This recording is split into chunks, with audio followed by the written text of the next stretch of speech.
By 1917, the Lewis gun was everywhere. British infantry carried it through the mud at Passchendaele. Belgian soldiers trusted it in trenches they had defended for 3 years. Russian units used it on a front most Americans could not place on a map. 8 allied nations depended on it. The United States Army did not have it. What the American Army had when it sent men to France was 1,100 outdated machine guns and a French weapon so prone to jamming that a Marine later wrote the only solution to a stoppage was throwing it away. The Army's procurement record explained in careful language why an American colonel's design had been found unsuitable. That colonel had built the gun. One man turned it down. What followed cost more than the procurement record was ever willing to say. His name was Isaac Newton Lewis, not a civilian inventor with a diagram and a petition. A United States Army colonel who had graduated from West Point in 1884 and spent 3 decades inside the institution that was about to turn him away. In 1911, working from the initial designs of a gunmaker named Samuel McLean, Lewis produced something the Army had never seriously possessed: a light, air-cooled machine gun that one man could carry and operate alone. 26 pounds, 750 rounds per minute, no crew of 6 required. On the surface, it was a technical argument. Underneath it was something older, one officer telling his institution that its standard for acceptable firepower had fallen behind the war that was coming. The man who controlled that standard was General William Crozier, Chief of Ordnance, since 1901. In June of 1912, Lewis tried to force the question. Captain Charles Chandler fired the gun from a Wright biplane at an airfield in College Park, Maryland, the first machine gun ever fired from an aircraft. It was genuine. It was also unauthorized. The Army's position was that airplanes existed for reconnaissance, not weapons. The Board of Ordnance gave the demonstration a cool reception. The table had not moved. On the surface, the rejection was procedural. The record shows what the record was permitted to show. In 1913, Lewis resigned his commission. According to later accounts, he was not quiet about it. He had been, in his own words, slapped by rejections from ignorant hacks. He packed 4 prototype models into cases, boarded a ship, and carried his invention to Europe. He opened Arms Automatique Lewis in Belgium. Then Birmingham took up production. He left in 1913. The war started in 1914. By the time British units were moving through the mud that European armies had spent 2 years trying to solve, the Lewis gun was the answer they reached for. Light enough for one man, reliable in the conditions that Crozier had cited as problematic. By the end of 1917, every British infantry battalion had one. The Birmingham Small Arms Factory produced 145,000 of them during the war.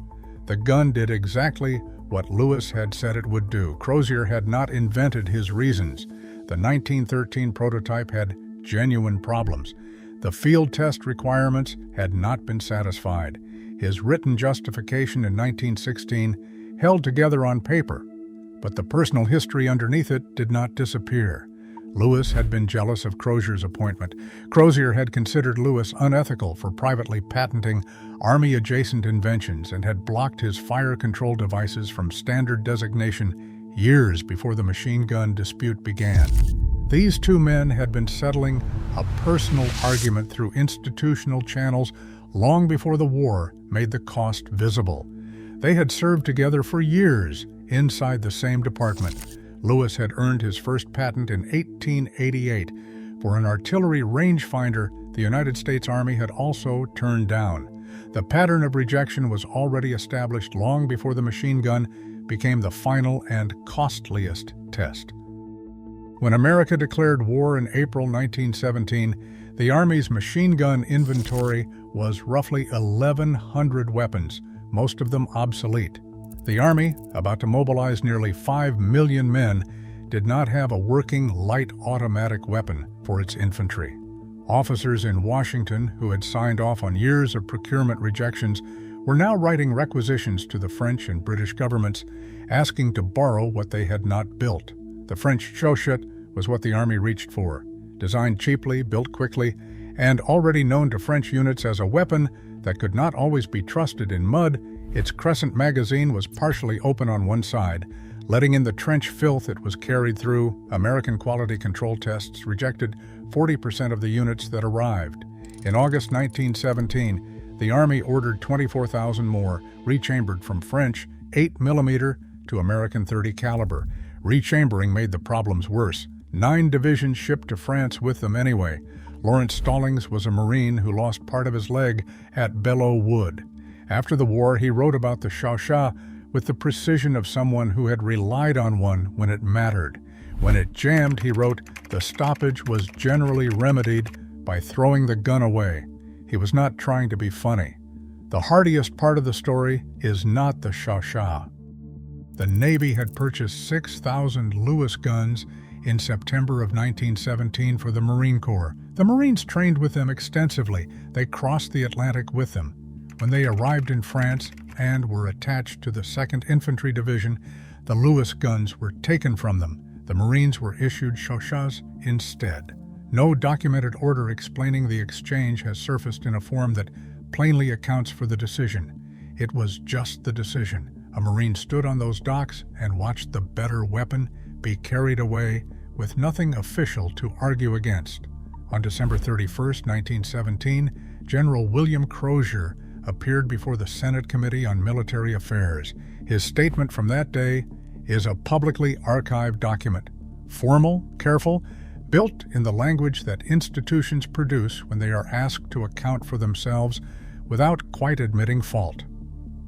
By December of 1917, Crozier reported, the Ordnance Department had placed contracts worth $1.5 billion for arms and ammunition. He addressed the shortages. He addressed the reliance on Allied weapons. He justified each decision as the best available judgment at the moment it was made. The index of that document includes the name Lewis gun. Crozier had spent years on record explaining why the gun was unsuitable. He was now in a room where senators were measuring the cost of that judgment against the casualty reports from France. By that December, every British battalion had a Lewis gun. American soldiers in those same trenches were carrying chauchats. He defended the decisions. The record of what those decisions had cost was being assembled by other men in other rooms. He was removed from active leadership of the Ordnance Department in 1918 and reassigned to an area command that did not involve weapons procurement. He retired in January of 1919. He lived until 1942.